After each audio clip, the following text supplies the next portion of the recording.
The sun rises, but the city does not wake. No merchants shout, no children run through the streets, no bells call people to work. Instead, a heavy silence hangs over the rooftops, broken only by the distant toll of a church bell. This is a plague city. In the Middle Ages, a plague outbreak was not just a disease, it was the collapse of normal life. It turned neighbors into threats, homes into prisons, and streets into graveyards. Fear ruled every decision, and death was never far away. This is what one single day during a medieval plague outbreak looked like. From the first light of dawn to the long, haunted night. Morning arrives quietly. Wooden shutters remain closed. Doors are barred. Smoke rises weakly from only a few chimneys. Those who are still alive wake slowly, already afraid of what the day may bring. The first sound most people hear is the bell. One slow toll, then another. Each bell means someone has died. In plague times, bells ring constantly. They blur together, turning time itself into a reminder of death. Families remain locked inside their homes. Windows are covered with cloth. Candles burn even during the day. People speak in whispers, afraid that sound itself might invite death. If someone inside is sick, the fear multiplies. A fever, a cough, a swelling beneath the arm or along the neck. Everyone knows what that means. Homes marked with symbols, crosses, chalk signs, or painted warnings are avoided. Once marked, a house becomes a tomb waiting to be filled. Inside a dark room, a plague victim lies on straw bedding. Their skin is pale and damp with sweat. Their breathing is shallow. Pain radiates through their body as swollen buboes throb beneath the skin. Family members sit nearby, helpless. There is no cure. They try prayers, herbal remedies, bloodletting, burning incense. Nothing works. They wait. Outside, the streets are nearly empty. Shops are closed. Markets are abandoned. Rotten food lies untouched where sellers fled days ago. Occasionally, a lone figure moves quickly, head down, avoiding contact. Every person is a potential carrier of death. The city feels hollow. It no longer belongs to the living. Through the fog, a strange figure appears. A plague doctor.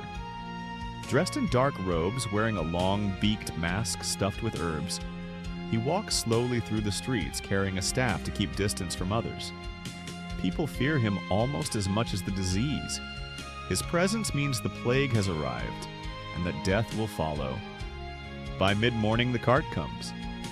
A wooden wagon pulled by a tired horse.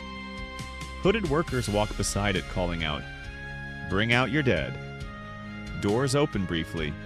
Bodies wrapped in cloth are dragged outside. Some are children, some are parents. Some died alone. The cart fills quickly.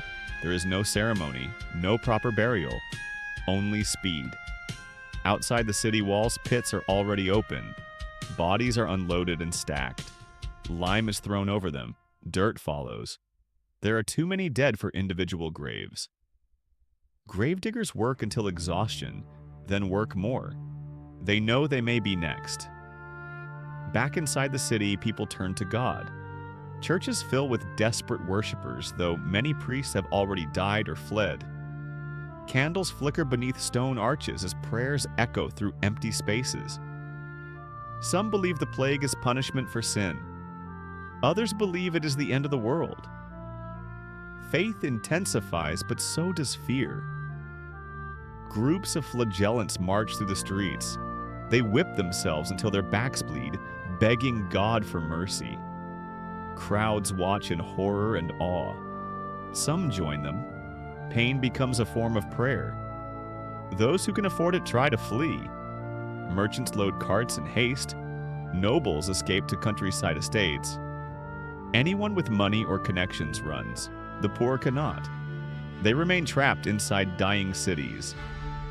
By afternoon, the heat worsens the smell. Death is everywhere. Smoke rises from burning belongings as people try to cleanse their homes. Clothes, furniture, even books are thrown into fires. Children cry, parents shout. Guards struggle to maintain order.